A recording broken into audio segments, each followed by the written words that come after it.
refuse to lose. I'm built to win. Applied myself, I filled it in. No time for the doubt, they counted me out, I'm getting it in. Yeah. No time for no loss, I'm paying the cost, I'm in it to win. Yeah. Refuse. Mine, it can't be diffused. If you ain't thinking the same, then we playing by different rules. You can't see the vision, we living at different views. Until we complete the mission, keep getting up, never snooze. I walked a mile in my shoes, had the mind of a fool, chasing diamonds and jewels. Trust me, I was confused. Started minding my business and used my mind as a tool. Ended up finding my purpose and found the time to get to it. They told me I couldn't do it, they told me I couldn't make it. They sold it, could never break it. That's sadly mistaken. I need a piece of the pie, I want it so bad I can taste it. They told me like told me, keep on running, toes they gon' take them. Refuse to lose, built to win. Applied myself, I filled it in. No time for the doubt, they counted me out, I'm getting it in. Yeah. No time for no loss, I pay for the cost, I'm winning to win. Yeah. Refuse to lose, I'm built to win. Applied myself, I filled it in. No time for the doubt, they counted me out, I'm getting it in. Yeah. No time for no loss, I'm paying the cost, I'm in it to win. Yeah. Refuse.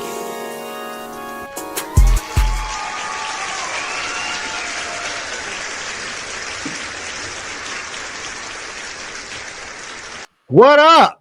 What's going on, family? Refuse to lose. As you can see, this is a Dummy Bro special. Yeah. Me and my guy Tomo.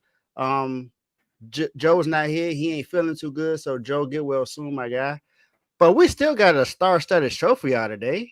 We still got a lot to talk about. It's Friday. Y'all know what we do on Fridays. Tomo, how you doing tonight, my man? Man, I'm doing good. It's been a minute since it's been a Dummy Bro only show. So you already know where the topic's gonna go. I know we're gonna start off a little heavy, but we're gonna get right. We're gonna get light with some of the sports talk. So I'm gonna let you finish up, man. But Dave, I know you asked me, how you doing? Hey, one thing I can say is I'm excited. I'm on the show today, so it's time to have fun. It's time to have fun. It's Friday night. It's not pre-Friday. It's Friday. Saturday is tomorrow. It's the weekend. So, Tomo, you know what we got to do. You got to turn up. And just like turn me up.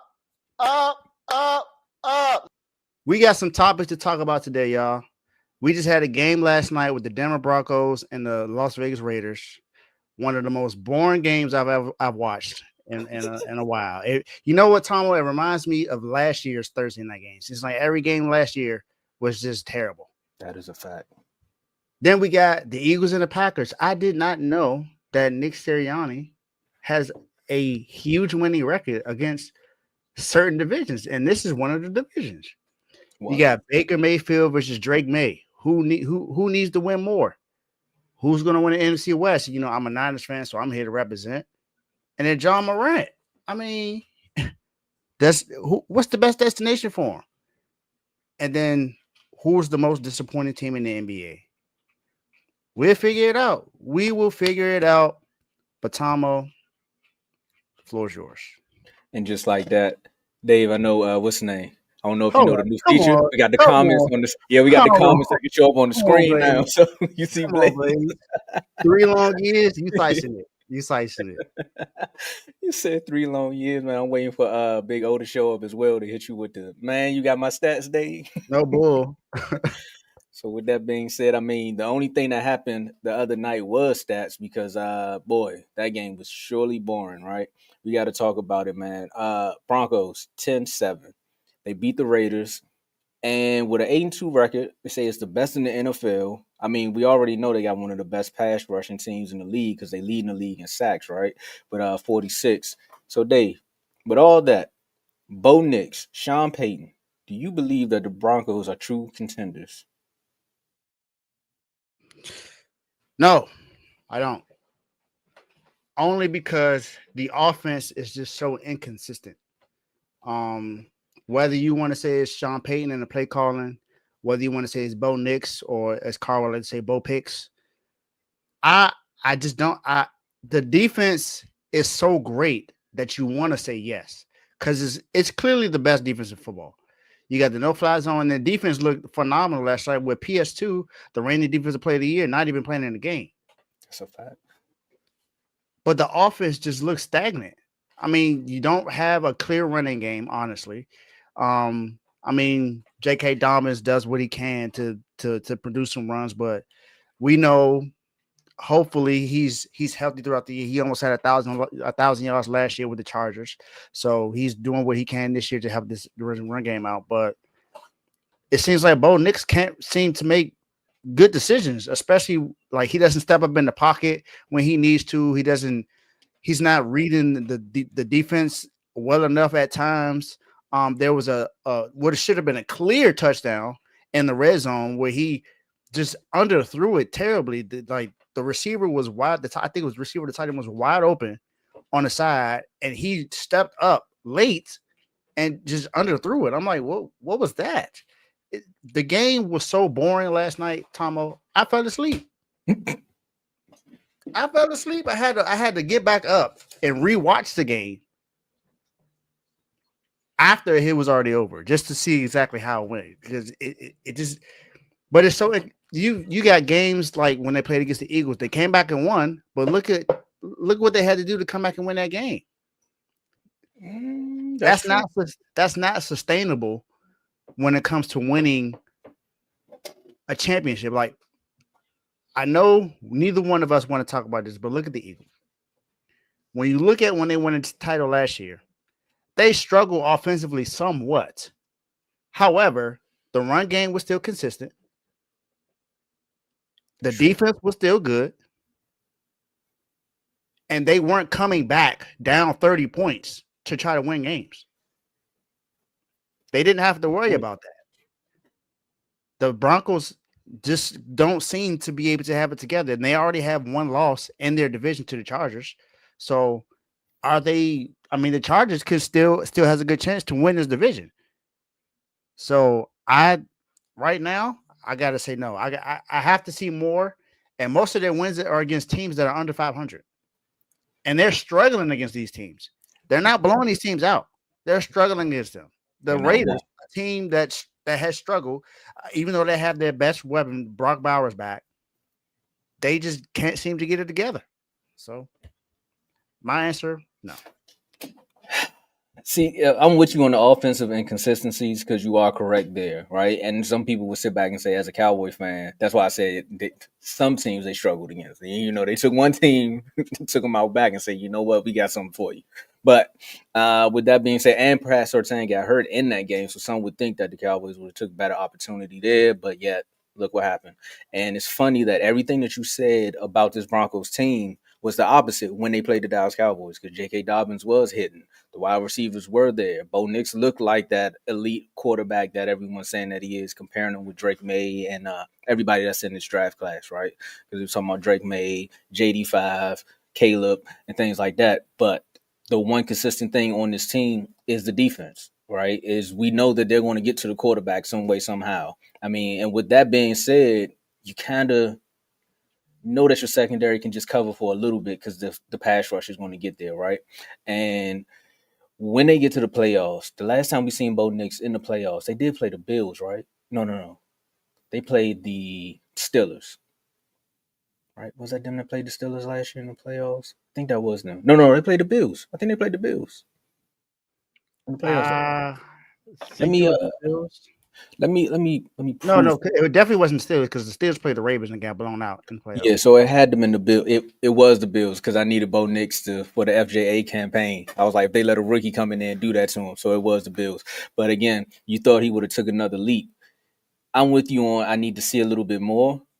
I give them 2 more games. I'm not going to say they're not.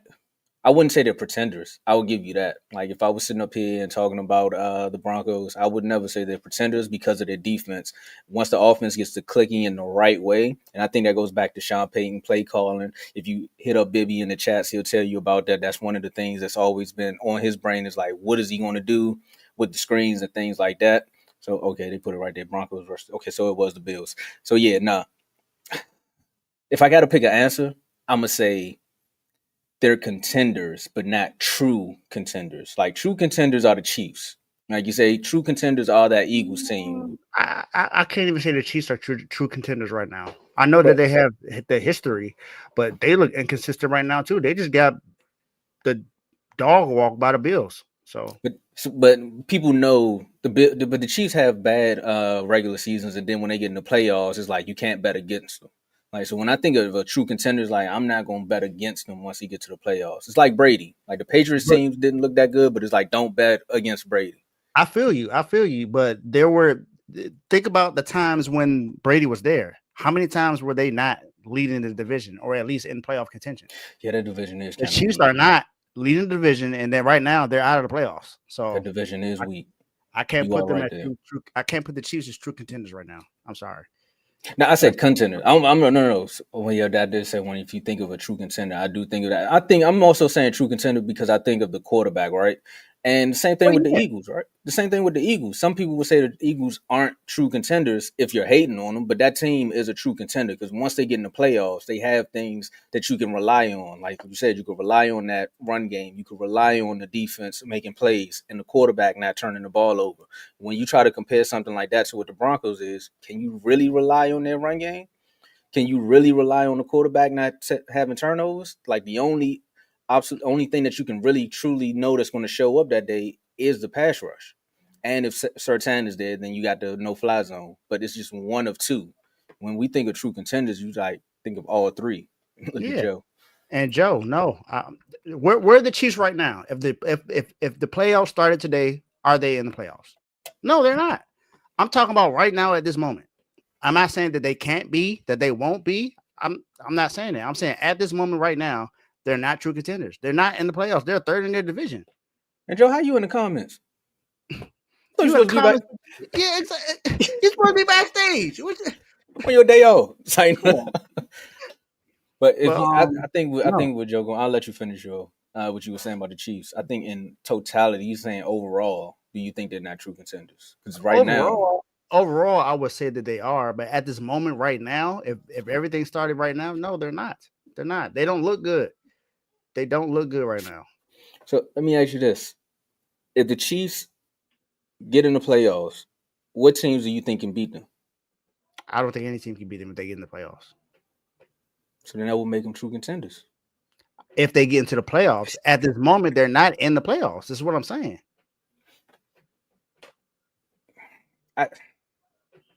Okay, I'm gonna let you go with the right now. Look, all I'm saying is look at the rankings right now. Look at the rankings right now. They're out of the playoffs. They're not in it right now. So who are the true contenders in the AFC? The Broncos got the best record, but who are the true? That's a good question, Joe. So who is it then? Remains to be seen. Nah, Dave, Dave. It's Seen. been 3 years since you've been here. You gotta give us Here something. you go. Here you go. Here you go. Right now, Colts. Colts, yes, but then you got to think about Daniel Jones. Is he reverting back to the Daniel Jones we saw in New York? All right, But they did make the big splash trade and go and get Sauce Gardner. So their defense just got that. But they're one of their best defensive linemen, DeForest Buckner, is now on injured reserve. So he's out for at least 4 games. Could be more. All right, so I'm gonna go down because the Broncos have the best record in the NFL, right? So I just said the Colts, they got the second best record in the AFC. I'm gonna go next team, Patriots. Patriots defense has been phenomenal, especially against quarterbacks. Not a lot of quarterbacks really have great games against them. So I would say they're a contender. I don't know about true contenders yet, but they are a contender. Did they cut the? Oh, that was a super chat. My bad, Joe. All right, so shout out to Joe with the $4.99. He producing from the Joe. We gonna talk to you when we get off air. But shout out to the best network. Who are the contenders in the AFC? All right, so you said all right. We left off at the Patriots, so I'm going down right now. You Steelers. I don't know. Their defense is not good enough. Bills. Yes, I still say the Bills are contenders. True contenders. True contenders, yeah. Bills are still true contenders. They're a consistent playoff team, and they're still in the playoff picture right now. They're not leading their division at the moment, but they still have a chance to win it. And what about? I'm gonna leave it off at the Chargers because I think we would agree the Jaguars right now. It's too early to we on that. Man. I don't. Yeah. It's too early on that, but Yeah, I mean, the teams that we would think are true contenders are teams that are right now not in the playoff, that are not in the playoff picture, and that's the Chiefs and the Ravens. That is true. And the rest of the conference is a little shaky. But the thing is, are they going to get into the playoffs? We don't know that right now. The Chiefs are, like I said, the Chiefs are third in their division right now. They got the Broncos and Chargers ahead of them.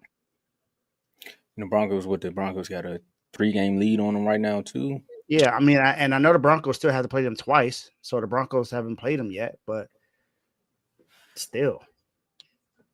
Donovan McDonough is crazy.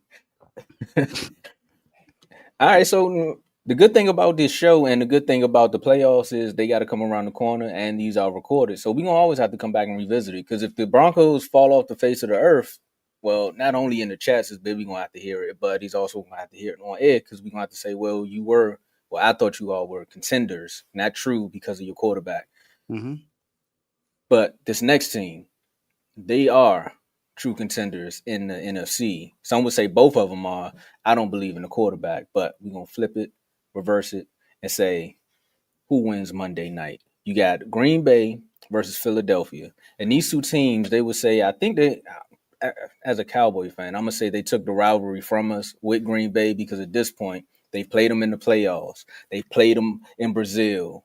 They're about to finally play him at Lambeau. I think the last time Jalen Hurts played him at Lambeau was when he took Carson Wentz's spot and hasn't given him the job back yet. So it's looking good. They got a Super Bowl. Eagles are 6-2. Packers at 5-2-1. Shout out to the Cowboys for doing something right. Now, Monday night, Lambeau Field. Dave, you said something in the intro earlier about I was about to say Sean McVay. Sorry, I'm thinking about an actual good coach. No, I'm joking. I'm joking. I don't want no smoke tonight. Nick Sirianni record against this division. Who wins the rematch? Eagles. I'm going with the Eagles.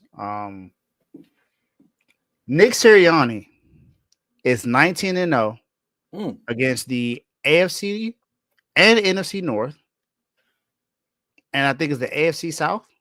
They haven't lost to any of them since Nick Sirianni has been the head coach. So do I think that the Green Bay Packers have enough to do it now? No, I don't think they have enough. Now we still haven't seen like a Saquon-esque type game yet from them, but they still have AJ Brown. They still have Devontae Smith. They still have Jalen Hurts. I mean, the tush push, that's what really made this a rivalry now. The tush push. That made it a rivalry. Simply because the Green Bay Packers were the main ones petitioning for it to be banned. Yes, he did go up against the Giants, but it's the Giants. I mean, CMC just went off against them too. So everybody goes off against them. They have the worst run defense in the NFL. So that's anybody could. Me and Tomo might be able to have 100 yards against them. Who's the line? Who the Eagles. Oh yeah, I'm getting 100. I'm getting 100. Not if we got the Giants offensive line, it's not happening at all. I'm tapping the helmet. I ain't even going back in. Y'all crazy. And then, I mean, the Packers just lost their best weapon. Tucker Kraft out for the rest of the year. Yeah, that's a big blow. Matthew Golden, I don't know if he's going to play on Sunday. I saw his injury report. I think he may have missed practice or was limited in practice today. So I'm not sure what's going to be with him. Christian Watson, Romeo Dobbs. I mean, they have these young receivers, but I just don't know. And then Jordan Love, I mean, some people put him top 10 as a quarterback, or I've seen some people put him top 6, top 7. I don't know. I don't know if he's there yet. He has one playoff win in his career? 2, maybe? I think it's 1. Yeah, and that was against Dallas. Yeah, that was it. And it hasn't been nothing else since then. So, I believe more in what I've seen with the Eagles than I do with the Packers. I think the Eagles are one of, if not the best team in the NFC at the moment. Because you still got the Lions that are still there. You still got the Buccaneers that are there. Yeah. But I don't. Yes, us, but we got a ton of injuries. I don't know if I can't really put. I'll talk about us later. So I just I don't know. I don't know. But I'm picking the Eagles. I'm picking the Eagles to win that game. Nick Sirianni is undefeated against this whole that whole division. So I don't see what the Packers could do to stop that. I don't like neither one of these teams. But there's one team I don't like more than the other. Like, if it wasn't for the Chats, I wouldn't care about the Eagles at all. Like, if it wasn't for the Chats. So, shout out to the Chats and shout out to Kev for making me care about the Eagles as much as I don't really want to.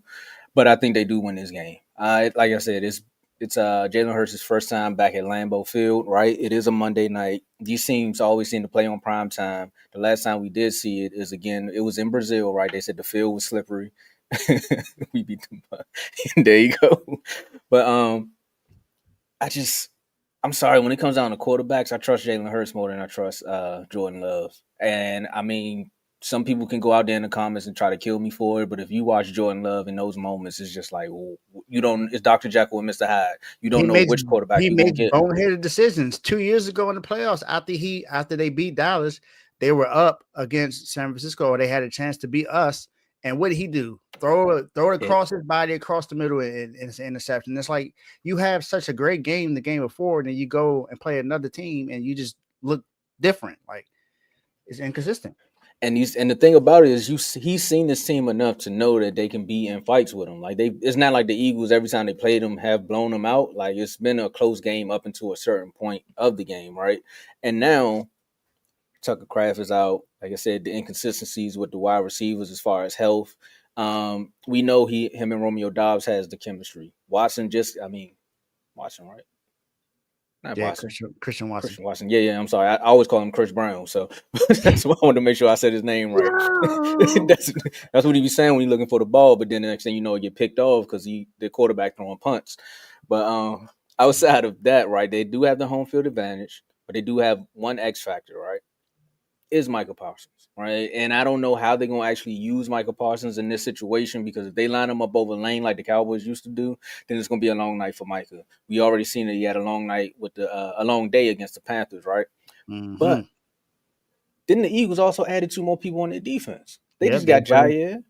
Mm-hmm. So that's another element that people are not really talking about either. He's coming back because they gave up on him. And they got Jalen Phillips for a 3rd-round pick. So you got Jalen Phillips in the rotation with Brandon Graham as far as pass rushers. You got Jair Alexander. Whoa.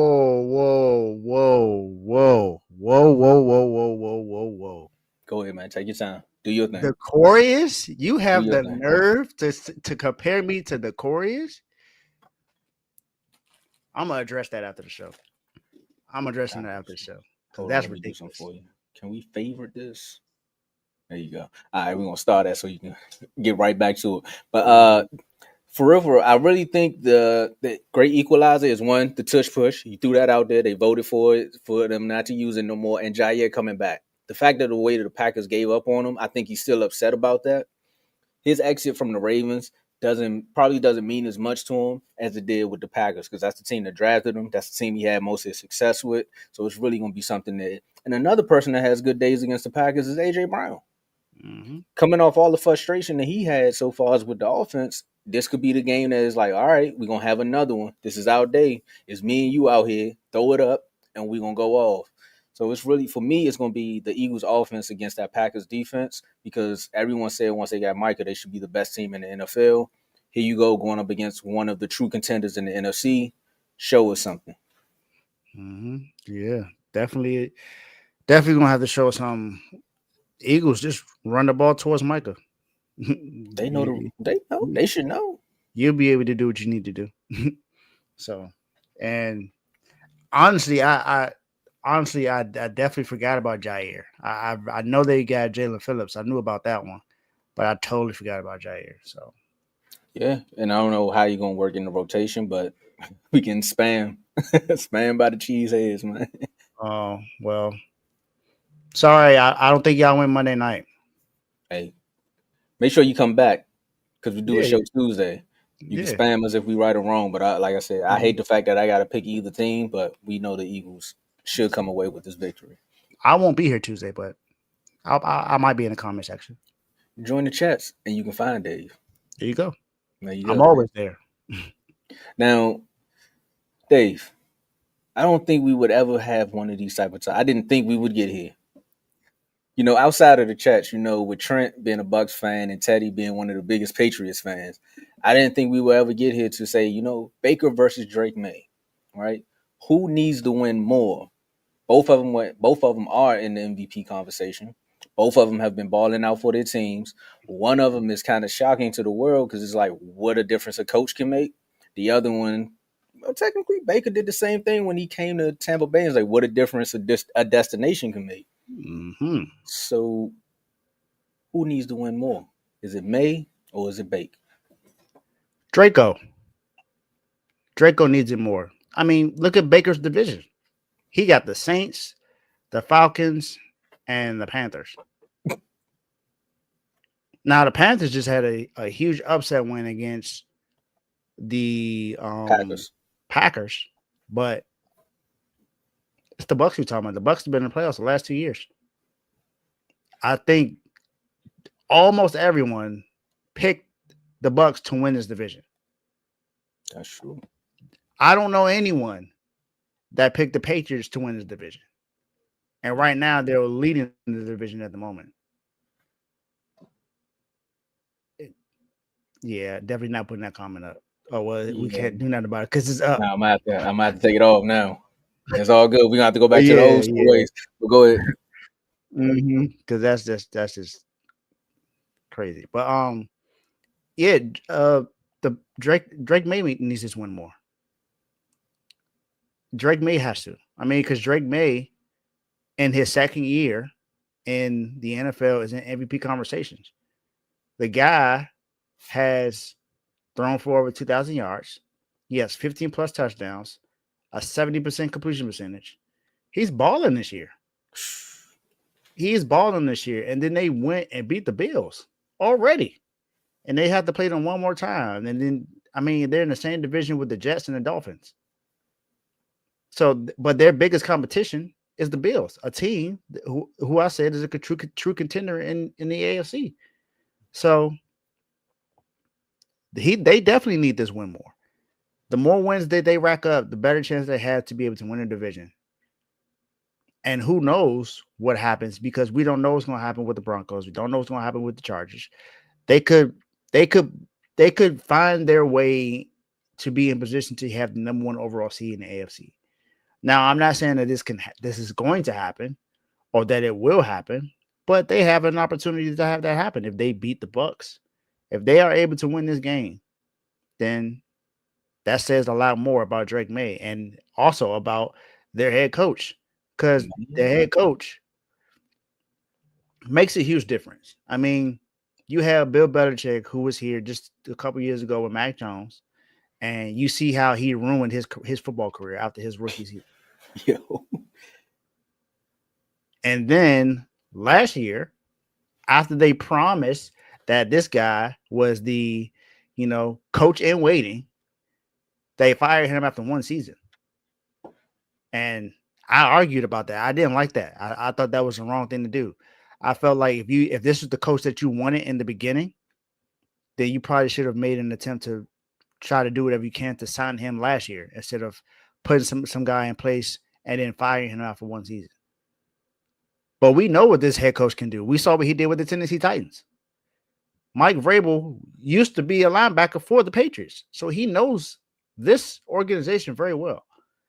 Drake May has Josh McDaniels as his offensive coordinator, so he's doing everything he needs to do to. Come on now, Baker Mayfield has. We've seen Baker. We've seen Baker at his best. We've seen him play well. This is just Drake May's second season, and people were questioning him before this year started. He needs to win more to prove more about who he actually is as a quarterback and that this team is legit. I agree with you. More so because of the legitimacy behind the run that he's on right now, right? Coming off of a season where it was question marks all around, and then coming into the season, like you said, everyone knows what the coach is with Mike Vrabel, because it's like, hey, if you can turn Tennessee around and make them a playoff team, then we can believe in you there, right? I think the relationship went sour once they kind of traded AJ Brown away, and he was like, you know what, I don't really like the direction that you all are going in. Let me go somewhere where I can feel, go where I'm celebrated instead of just being tolerated. And they're celebrating them now because look at what Drake May's doing. Another thing is Drake May, you definitely have the chance to do something that the Patriots haven't done in a long time and win the division. You also have done something that Teddy hasn't been able to do in a long time is celebrate and talk trash about teams in the chat. So you got a lot riding on this game because with Baker Mayfield, we seen Baker get off a plane and win a game. We seen Baker come from a Browns situation where it was just like, we got to do a documentary on the Browns and just how they do quarterbacks because there's no way they can get all these number one picks and they'd be bad and then they go somewhere else and then they shine light on another franchise. But also the division that you in, Baker, where it's just like it's up for grabs if you don't play well. And that's a good place to be in as a quarterback because you're like, it's really on me. If I have a good day, then we're good because the Falcons are so up and down right now. We just don't know.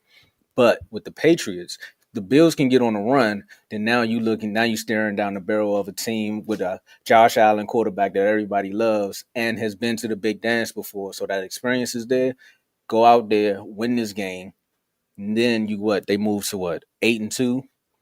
Now you up there, you fighting for that number one seed. Like I said, we got to see what the Colts gonna do because Daniel Jones, the pumpkin the carriage may have went back to a pumpkin. So we'll see. He is on one.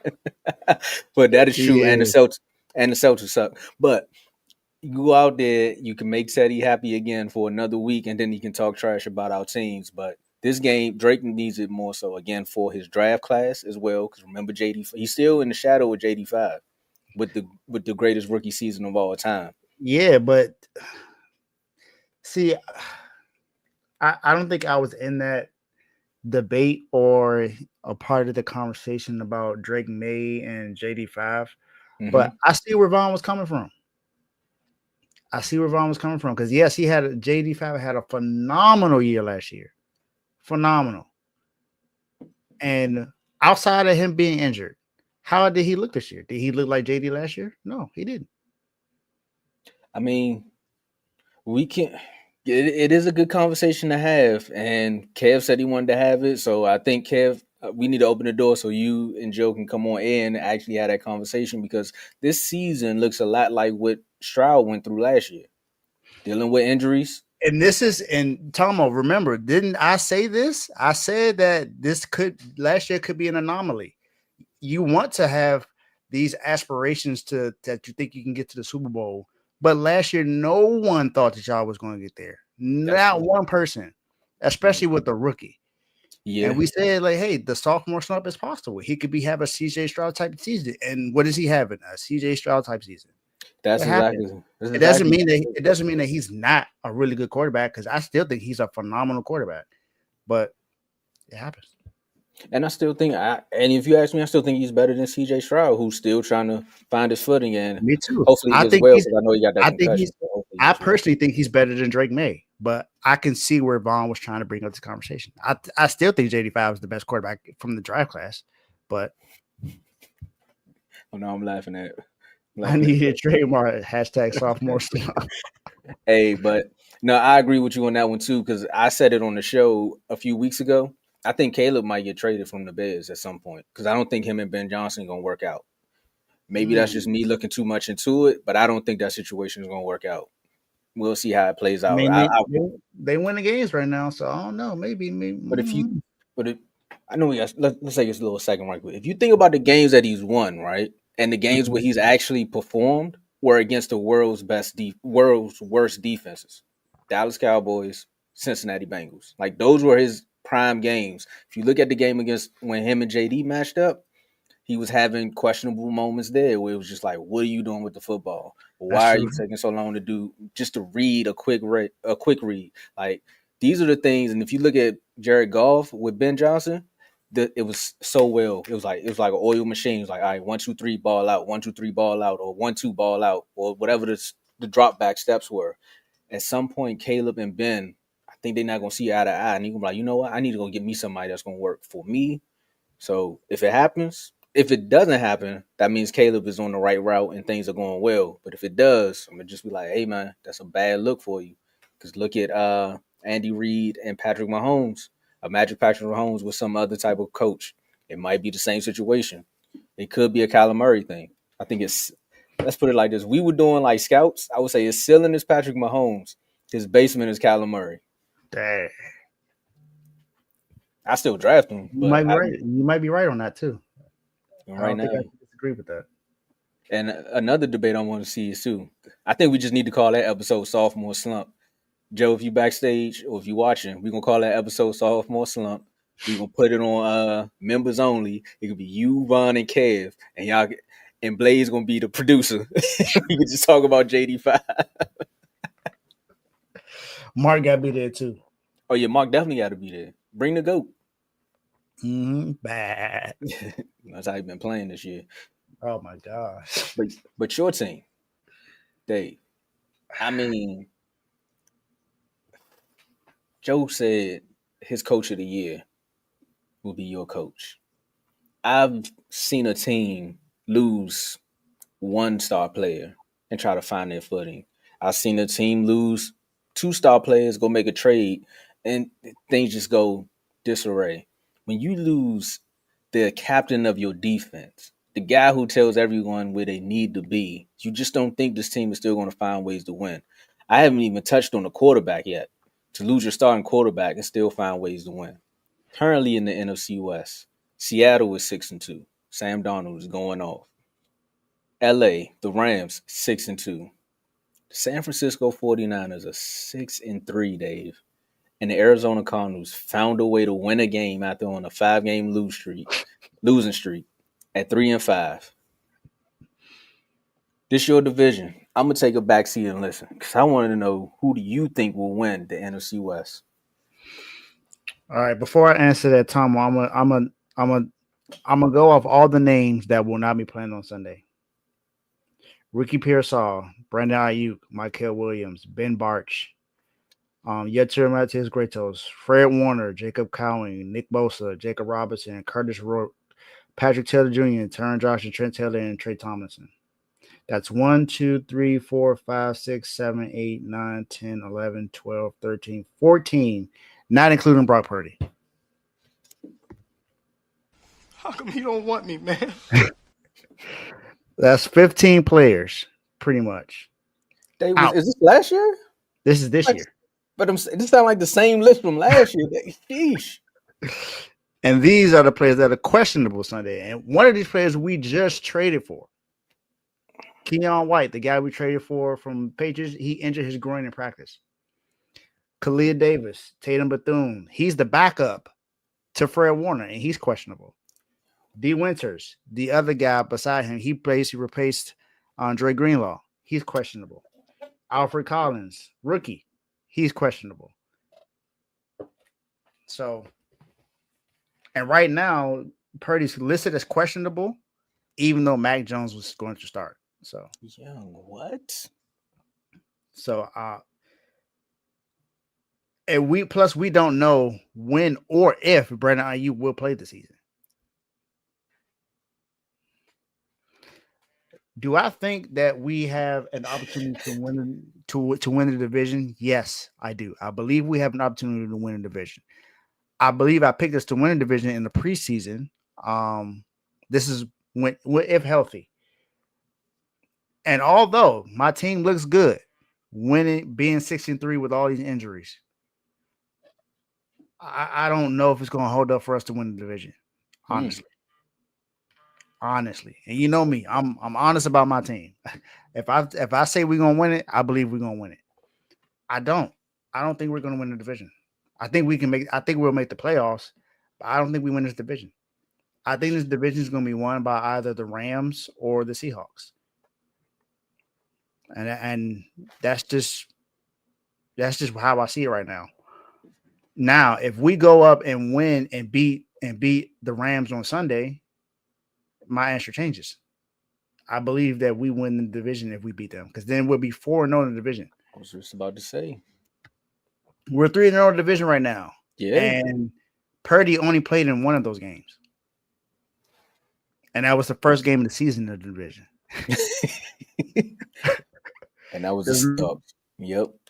And that was against the Seahawks. Other than that, he hasn't played a divisional game since. So that means Mac Jones. Sheesh, yeah. I mean, it's clear. Mac Jones is the best backup quarterback in football. Why? Because Mac Jones should be a starter somewhere else. It's just that his career was ruined in New England because Bill Belichick just thought that he was the genius of football by putting Matt Patricia and who was the special team? I can't remember the special teams coach name. His son? Nah, his son was on the defense somewhere. Yeah, but he let the special teams coach and the defensive coordinator call offensive plays. Like it just didn't make sense. Then he went to Jacksonville, and I mean, the Trevor Lawrence can barely do anything right in Jacksonville. So I wouldn't expect Mac Jones to do anything there. So, and Mac Jones is also still kind of he has some lingering injuries right now as well.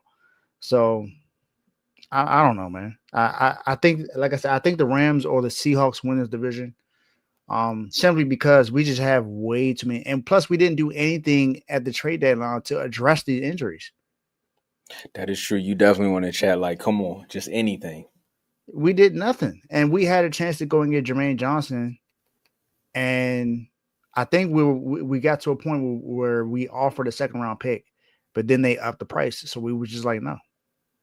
Wait, they wanted a third. They wanted a second for Jermaine Johnson.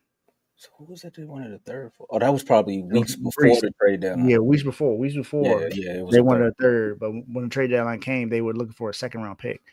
And I think it was between us and the Bears, and both of us offered second round picks, but then they wanted to ask for more. That's why he's still with the Jets. But my thing is, you couldn't offer a third round pick for Jalen Phillips. That's a good question. You couldn't offer a third or second for Bradley Chubb. You got other options out there. I mean, Jermaine Johnson, yes, I understand that he was in the Robert Saleh system, but come on now. You got other players out there that you can trade for, and you didn't address it at all. Now, was I surprised that we didn't do anything? No, because we do this every single year. We do this every single year. That's why I wasn't like totally upset or nothing. I just expected it. I think it was I was on Twitter talking about it. X. I'm still calling it Twitter. I'm sorry. I can't call it X. I was on Twitter talking about it, and a Niners page followed me simply because I was saying everything that everyone else thought. Like, oh, okay, this is what I expected. John Lynch says that he's going to do this. We're aggressive at trying to get someone, and we do absolutely nothing. Last year we were aggressive. What did we do? Nothing. Year before that, we were aggressive. What did we do? Nothing. The last time, Tomo, the last time we were aggressive and we actually did something is when we traded for CMC. That was a big move. It was a big move. But what was the grade we got on that? We got like a D, a C minus or a D or something like that for that trade? Dang, Joe. Dang, Dave. That is true. Because as I sit back as a Cowboy fan, I killed Jerry Jones, but thinking about your situation, you are right. At least we have tried to go out like Amari Cooper, George Pickens. Y'all just went and got Quentin Williams. We did absolutely nothing. That's bad. Nothing. We ain't trade nobody away, and we ain't trade for nobody. We could have tried to figure out a way to and not saying that I want him out at San Francisco, but clearly there's some rift going on between Juwan Jennings and Kyle Shanahan, and something's going on there. But let's say if somebody wanted Juwan Jennings, let's see what they got in the edge. Like the Giants, they got Kayvon Thibodeau. We could offer Juwan Jennings in a second round pick for Kayvon Thibodeau. And I think they would have did that too. Why not? Because they need receivers right now. Yep. And the future too. Yep. And they got Abdul Carter, so they can get rid of one of the guys. So I mean, I don't know. I think the Rams, or like I said, I think the Rams and Seahawks going to do it. I mean, the Seahawks just went and traded for Rashid Shaheed, so they went and got another weapon for Sam. And they extended them too, so they're not even playing. Exactly. So they traded for him, gave him a contract. They still got JSN. So, I mean, it's between. I think it's between those two. Honestly, Dave, I think it's between y'all and the Seahawks, right? Because again, I'm looking at just your schedule, right? So you lose, let's say you do lose to the Rams. Now you 3-1 in the division. Now they're 1-1 division wise, right? Granted, the record wise, you will drop down one, they will go up one. But then you got the Cardinals right after that. And I think you all can beat the Cardinals. It will be a tough one. It is a divisional game, but I think you all can beat the Cardinals. I I think think so. it's going to be a tough fight, but I think you all can get to Bryce Young I and think I make it got. look good. I think I got. I think I had a sweep in the Cardinals. So If I so then remember. yeah, let's say boom. Let's say y'all. Let's just say perfect world. Lose to the Rams, beat the Cardinals, beat the Panthers, beat Cleveland. That's 3 games back up. If I go back and look at this, I am bring up the Rams schedule right quick. Because again, the Rams are also dealing with some injuries, but they're dealing with lingering, like Puka, Yep. situation like that. We don't know about. I know he's been playing, but the backs can be backs, so you never know what's going to happen there. Mm-hmm. So if we look at it like this, then the Rams play Seattle right after y'all. So it's kind of like where even if you lose, you still found a way to stay in the fight because you all got that 3 game. You already got 3 games ahead of them. Then they got Tampa Mm-hmm. Bay, which is going to be a fight for them.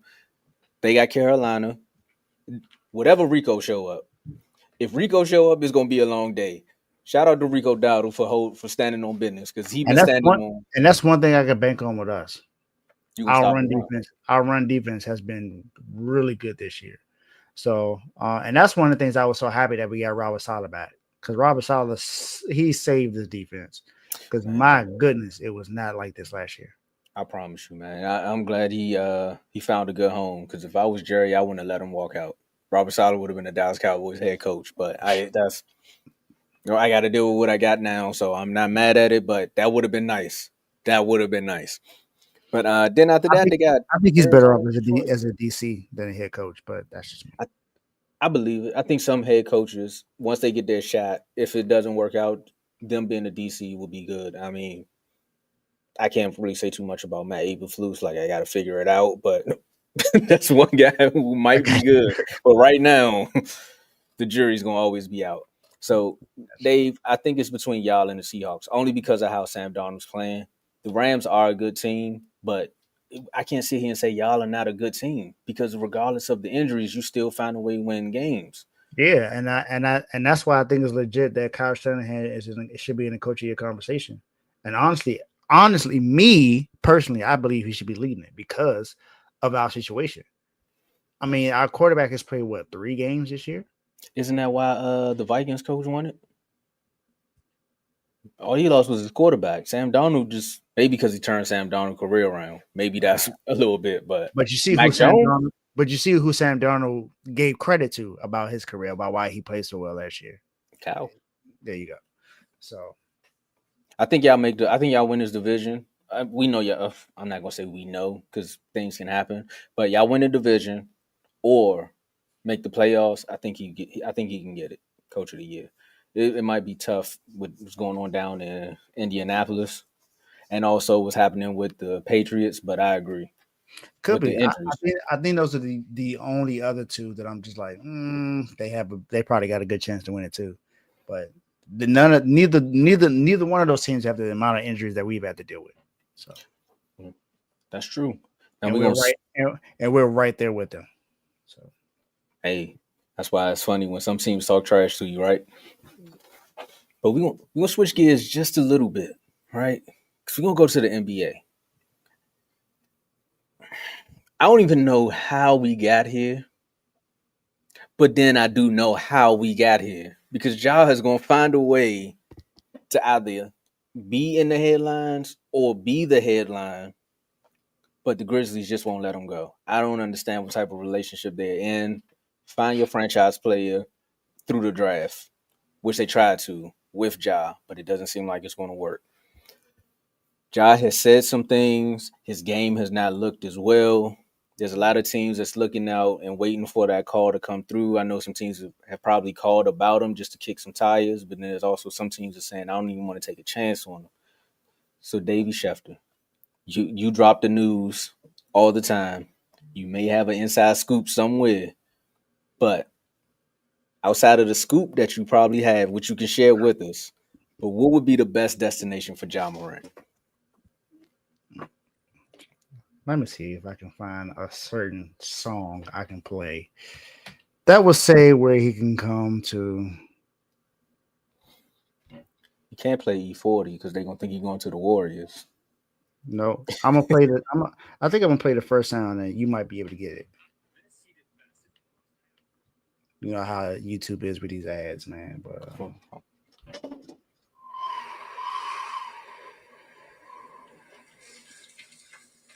Frost done lost his mind. All right, Tom, get the plane. You said Miami, Jack Frost. I already knew. Go ahead. I want to hear Miami. this. I think Miami is the best destination for Ja Morant, man. And now this is. I think this is maybe not something that you see from me most of the time, but Ja, come to Miami, man. Come to Miami. You want a chance to do something different.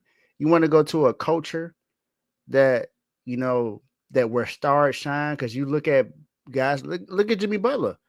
No one thought Jimmy Butler could do what he did, and look what happened when he came to Miami. 2 finals appearances, 1 as the AC, and they now know him as playoff Jimmy. He wasn't called that before Miami. And now look at what he's doing in Golden State. People see him as a leader because of what he did in Miami. That didn't happen when he was in Minnesota or when he was with the Bulls or when he was with Philly. They just thought he was a fill-in guy, kind of, sort of. He led Miami. Ja, I understand that Memphis is, people talk about what happens outside of the stadium and what happens in the city of Memphis. And yeah, Miami is a place where people go partying a lot. But look at all the stars that have come to Miami. Who's had off the court issues? But Terry LeBron? brought him there. So That was in he Charlotte. was good. Yeah, that's what I said. That He was in brought him Charlotte. there, but nah, he was good. Outside of that, just look at who's been here. Even when Michael Beasley was here, did he have any off the court issues? Beasley was good there. Dwayne Wade, no off the court issues. LeBron James, I mean, of course, he doesn't have off the court issues nowhere he goes. He is the off the court issue. Never mind. Chris Bosh, no off the court issues. I mean, Amari Stoudemire was here for a stint. Did he have any off the court issues? No. Rashard Lewis was there too. Exactly. Ray Allen was here. I can name Mike Miller. There's so many guys that came to Miami that didn't have any off the court issues. Cool. You come here, there's a culture set. There's a culture set. The best destination for you is to come to Miami. And honestly, what has Ja Morant done off the court from the last 2 seasons? He's basically been clean the last 2 years. Since we had those incidents where people started talking about that stuff, he really has done nothing since then. Now he's having some issues with the coaching and stuff like that. And I think that may be the only reason why Miami might not be the best destination for him. It's because if you look at last year, the offensive scheme that he ran was by the guy who runs the offensive scheme for Miami right now. I think his name is Nick LaRoche or Noah LaRoche or something like that. He is the guy that basically is the reason why our offense is the way it is right now. And that's how it was for Memphis last year. And that's why they got fired Taylor Jenkins. So that may be the reason why, he doesn't want to, it doesn't fit in Miami because of that. But other than that, if you look at everything else and what we may possibly be able to do, and I even looked at, there was a post that said, what team would do this? Oh, who says no? Grizzlies get Tyler Hero and Pele Larson, and we get Ja Morant. Bye, Taylor. I mean Tyler. My bad. I call him Taylor. Exactly. Because there's I don't know, and maybe this is just some delusional Miami Heat fans that have been in this comment section, but they think that Memphis Grizzlies got to offer more. I'm like, are you serious? Like, do you know who you talk about right now? You talk about Ja Morant. Tyler Hero is not better than Ja Morant. Pele Larson is not better than More Ja Morant. do you want from me? Like seriously, that just don't make any sense. And then you would pair him with Jaime Jaquez, who is balling right now. I think he may be leading 6 man of the year charge right now because he has been cooking. And then you got Bam Adebayo, even though he's out with a toe injury. Thankfully, it's just a sprain and it's nothing serious. Khalil Ware. You got Eric Spoelstra, one of the best coaches in the NBA, if not, well, probably won't call him the best coach because he hasn't won anything in a while. But he's at least a top 3 head coach in the NBA. Top 3, top 5 for sure. You have everything you need. I mean, the only thing is Pat Riley.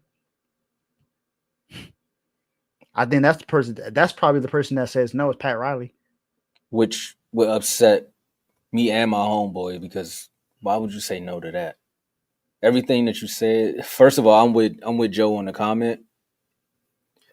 Once you said Jack Frost, I watched the video enough that I knew where you was going with it. I'm just shocked that you was going there. Like I didn't think you was gonna say Miami. And I know if Joe was probably here, he'd probably say it's Kings as well. Because I know their name has been tossed out there. And I know he did a reel about it also. But I like that pick though. I like that because when the topic was brought up, I was like, what's a good situation where he's gonna be good, where he's gonna be okay, right? And I said, let me throw the Wizards out there. And I said, nah, because we don't have enough culture yet. Like a sustainable culture for him to come here and actually be himself. It might turn into the Grizzlies 2.0. And I'm just saying him not falling in love with basketball. He might just fall in love with the nightlight of the city at that point. You're like, yeah, I play for the Wizards. I'm the man. It is what it is. Then I said, well, the Knicks not going to do it. We already know Boston not going to do it because they're in the slump right now. Then I said, what about the Bucks? Maybe the Bucks would do something like that. But then I'm like, well, the Bucks don't know if I was like, the Bucks don't know if they want to keep Giannis or not. Is that a situation where you get a 3-team trade? You get Giannis to go somewhere that he wants to go. They get Ja in return, and then another team gets off an expiring contract. Mm-hmm. Maybe. But everything that you said about Miami works. And Pat Riley, the reason why I would be upset at Pat Riley is because you have the culture. You have the coach who's dealt with egos on a whole nother level. Like we talking about the greatest player in the NBA joining your team type of ego, the entourage that came with it, right? Then having a big 3, working through that whole situation in those seasons of winning, losing, winning. It is what it is. Spoelstra would be the perfect place. And you have players around because UD already going to pull them in. Like you got the mentorship there. UD gonna be like, hey, little bro, we not gonna do this. This is how we do things down here. If you need anything, help him guide his way through the city, things like that. So that would be a great situation for him. And the trade that you threw out there, if they want to throw some picks on it, throw some picks there too. Because I think the risk is well worth the reward that you're gonna get back. Because imagine Ja when he's motivated and in the Eastern Conference. Come on now, you ain't gotta worry about Steph and them, but only like 2 games. Then you go in the East, you gotta worry about the Knicks. Like it's wide open at that point. So now I like that move. I'm gonna go with that vote, man. I'm gonna go with Miami, but don't be surprised if the Bucks just make a random push.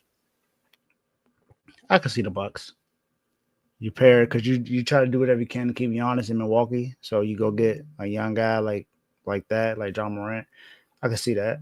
And then there's not much goes on in Milwaukee, so it could work out there. I saw other places that was looking at like Minnesota, and I don't. Nah. That could happen, but you would have to trade Julius Randle. But then what would you? I'm trying to think of the culture fit. Like on 2K, that's a good team, but in real life, and Ja, you gonna need a smorgasbord of vets just to come in there just to like balance the locker room out. Mm-hmm. Because you're talking about one guy, and at this point, at one point, Ja was the face of the league, or fighting to be the face of the league. People want to give Ant the face of the league. He is the franchise player there. Like I just don't know as far as youth and ego wise, like how that's gonna work out. It might work, but I just don't see it.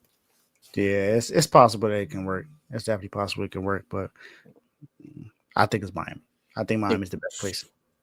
Yeah, if you Philly, you might want to toss and beat. But nah, they got VJ. Yeah, they got VJ Edgel and Tyrese Maxey. They don't need Yeah, nobody. they balling right now. So yeah, nah.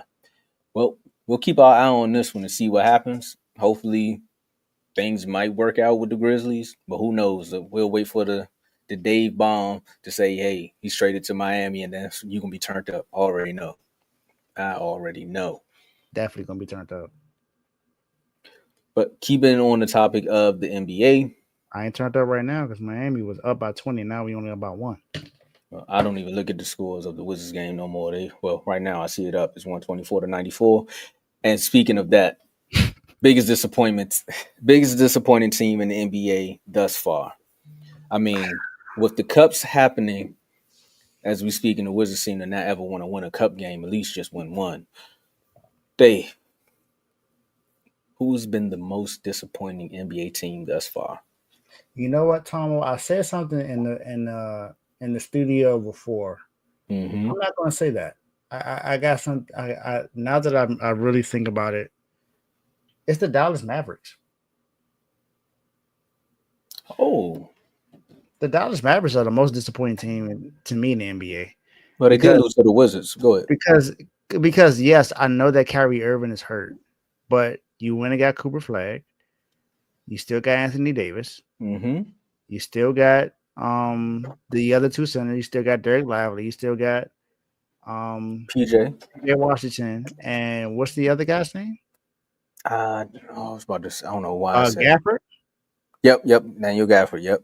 You still got the 4 big men there because you added Anthony Davis to that. And you have what, the worst record in the West right now? That's not good. That is not good at all. And they got D'Angelo Russell. And you got D'Lo. You said Lively, right? My bad. Okay. Good. So to me, that's the most disappointing team in the NBA to me, because I would at least think that they're top 6, top 7 in the Western Conference at the moment, maybe top 8 at least. But to be the worst in the West, that's disappointing. That's disappointing. And I'm not saying that Cooper Flag was supposed to come in and just take over and do a whole lot of things, because I wasn't expecting that. Nope. I was expecting him to have a little bit of a struggle, of course, coming into the NBA, because I saw what he did at Duke last year in the beginning of the season. He struggled at times trying to close out games, being a freshman. I mean, the guy's only 18 years old. He reclassified to be, he was 17 years old at the time playing in college basketball. So,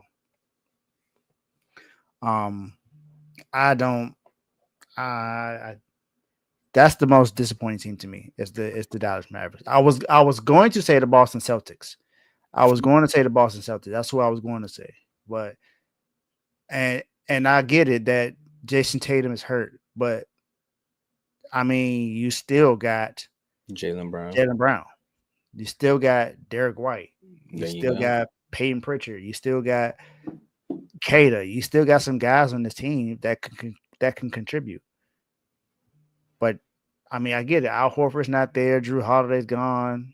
So I get it. You got some main guys that aren't there anymore. But I wouldn't expect them to be where they are at this moment. But to me, honestly, Dallas Mavericks are the most disappointing team in the NBA this far.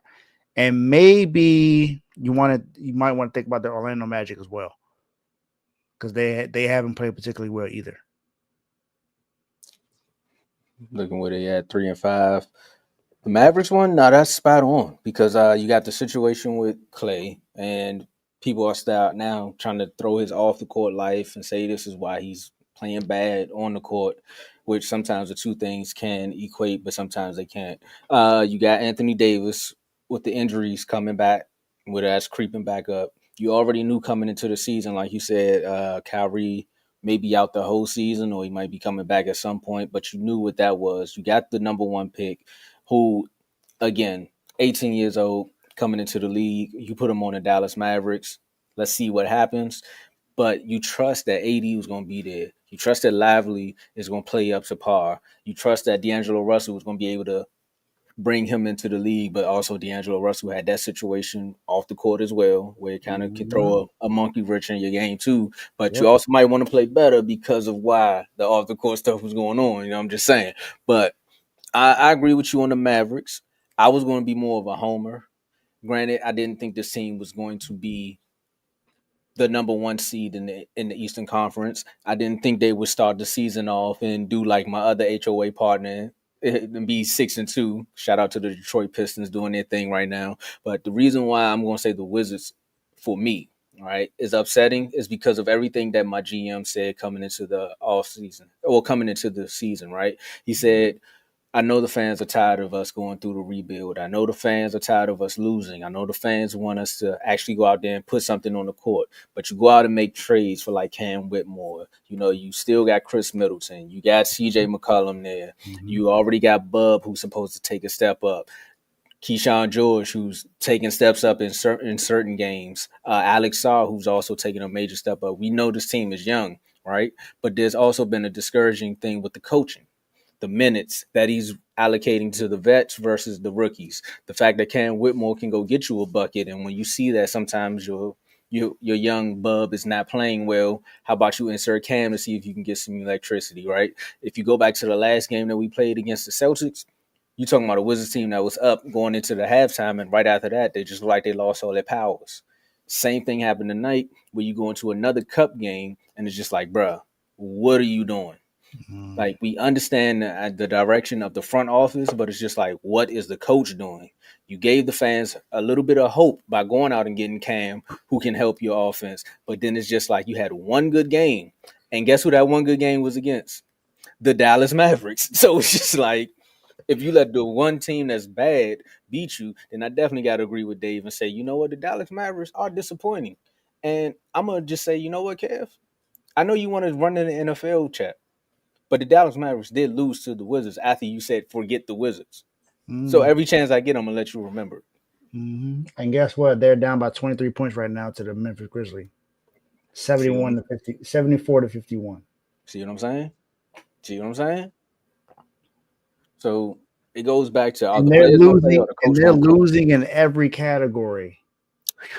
Every category: field goal percentage, 3-point percentage, free throw percentage, rebounds, offensive boards, defensive boards, assists, and steals. They're losing in every single category. And your two honorary mention teams are playing against each other right now, the Celtics and the Magic. And the Magic are up 196.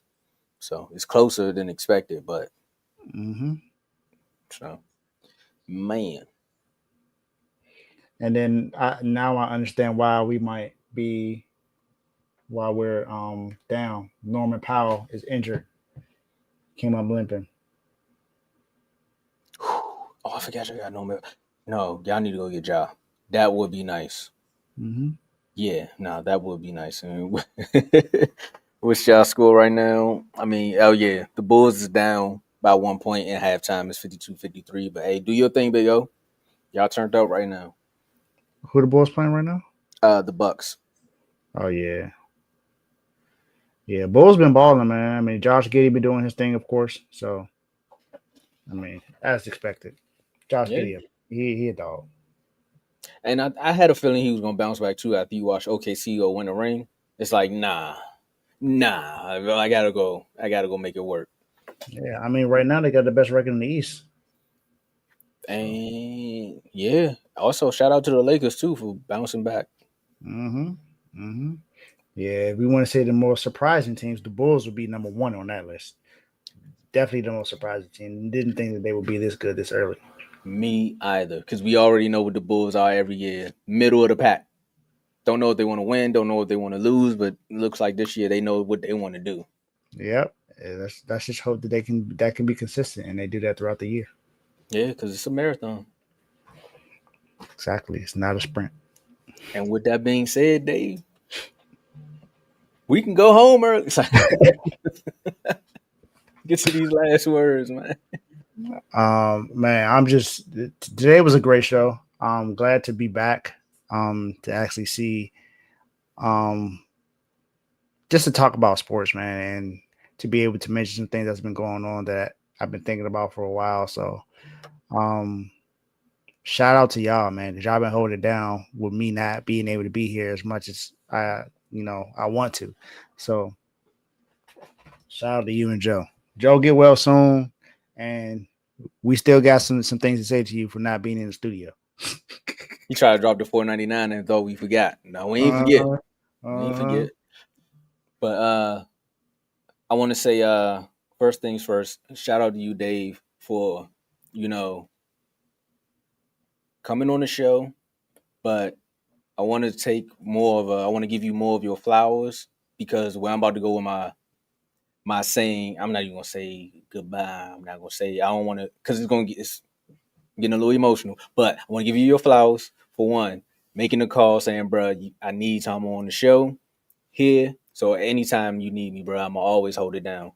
Always, as far as just for the news and everything that you do within the chats, bro. Hats off to you because even when you're busy, I might try to post something but you started a community, bro. You got Big O that'll post for you. You got people in the NBA chat posting for you as well. They may rag on you and say, man, they don't want to post my team stats, but that's just part of the family, bro. That's just what we gonna do to each other, bro. No matter who's in the NBA chat, they always want me to post somebody on their team. They will my team stats at. Look, let me tell y'all something. Dave ain't working from home. Dave work overnight. Dave working 11-hour shifts. Dave needs sleep during the day. Dave got in 2 days, Dave will have a 4-month-old. So congratulations to him.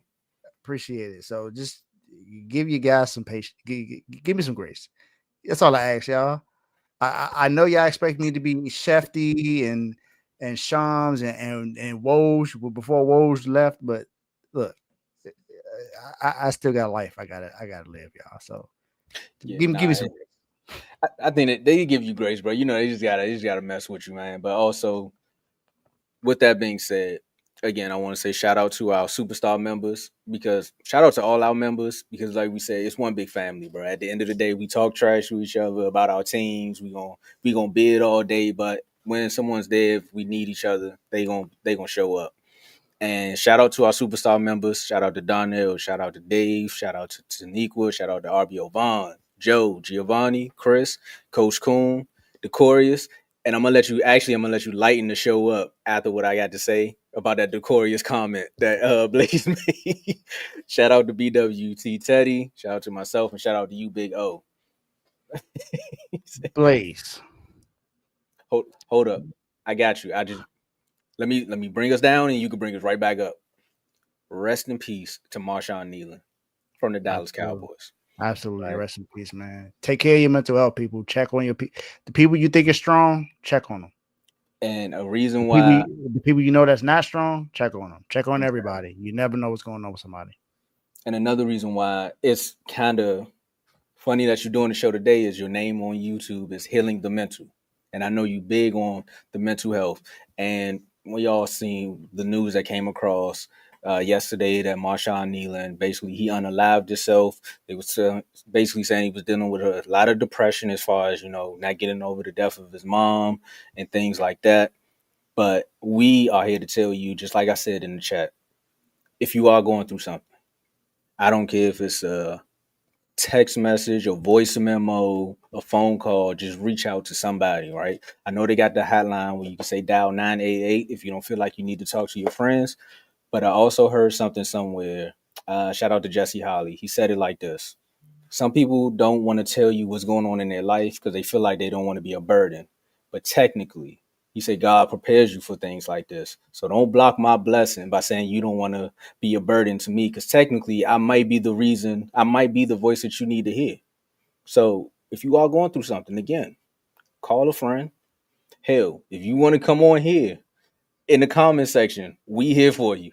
But I'd rather you get it off your chest than make a decision that's going to be permanent. And we feel as though we could have helped you. Absolutely. Look, I have a whole podcast that I haven't necessarily used that deals with mental health. So if you want to talk, you want to hear somebody say something, I have a whole nother Instagram page that's catered towards mental health. You can hit me up on there and we can just talk. Doesn't matter. And I'm not saying it's going to be made public. It don't got to be made public. It's just between the two of us so we can just talk. Because look, Tomo and Joe will tell you, I've had times where I've had to get away from the show just to take care of my mental health. Mental health is very important. So whatever you got to do to take care of it, do it, please. No, for real. Do it, please. Now, Blaze. Let's get it. The chorus of R2L. You can't be serious to be comparing me to that person. You cannot be serious. Because for one, I don't go missing. Whoop. That's one thing I don't do. I don't make outlandish calls. I don't make outlandish, like, I'm trying to figure out what word I'm trying to say. I don't say that we're gonna beat the mess out of promises. Threats. I do none of that. I do absolutely there we go. None of that. I don't call people by their last names or their Instagram names. I do none of that. So don't ever say that I'm the R2L's Decorious, because he is his own Decorious. He's the only person that does that. So he is himself.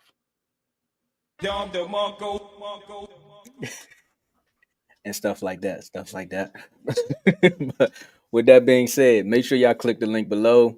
Subscribe to all the shows on the network. Make sure y'all hit the like button, the share button on this episode as well. We got reels and everything going out. So shout out to you, Joe. Again, get well soon.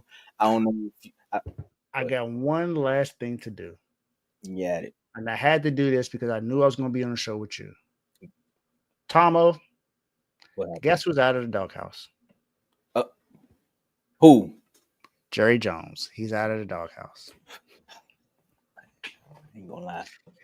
Jerry Jones did something that he hasn't done in a very long time. He said that he was going to be aggressive at the trade deadline, and he was. So Jerry Jones, you're out of the doghouse. Defense still bad. So we don't know what's going to happen after the bye week, but you were at least aggressive. So you're out of the doghouse. I ain't gonna lie. We're gonna sneak one more topic in before we get out of here. I'm gonna try to be quick. I ain't gonna lie, man. You know, you've been scoring so much in a relationship that when somebody say something, you don't believe them. Jerry said, man, look, we got a few deals happening, and they all gonna happen tomorrow. And we lost to the Cardinals. Whole group was just like, man, you know what, bro? Logan Wilson. I don't care about no Logan Wilson. You play with Wilson is on the football. Spalding, I don't care what it is. I don't care about no Logan Wilson. Come 3:00, man, I said it in the chat. Once you said I'm here all day, I knew some good news was coming our way. And Quentin Williams. Shout out to Quentin Williams. I think I only missed one trade that day. I think it was with the Jaguars trade. I think that's the only trade I didn't announce. That didn't matter. I'm just saying. Yeah. As long as the Eagles didn't go out and get Minka Fitzpatrick, you know, that didn't matter. Because we tired of Howie. We tired of it. Man, Howie need to be locked in the cage during trade deadline week or something like that. But we're going to see, man. They got to go out there and win games. But with that being said, this was another episode of Refuse to Lose. Hit that like button, hit that subscribe button, and make sure you come back. Because the guy who was putting all the cheese logos in there, make sure you come back. Absolutely. Come on back. Like I said, I won't be here, but come back. You don't know. You might be here. On It's the next Dragon Ball Z. All right, we out. See y'all later. Peace out.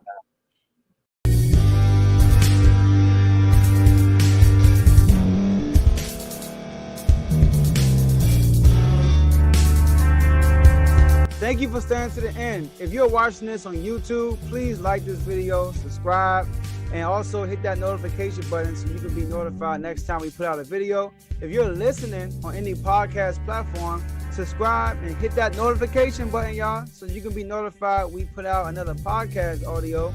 And last but not least, hit that share button. No matter what you're listening to or watching it, hit that share button and send it to somebody that you know that would love to watch this episode you just listened to. So once again, thank you for staying to the end, and we'll see y'all in the next episode.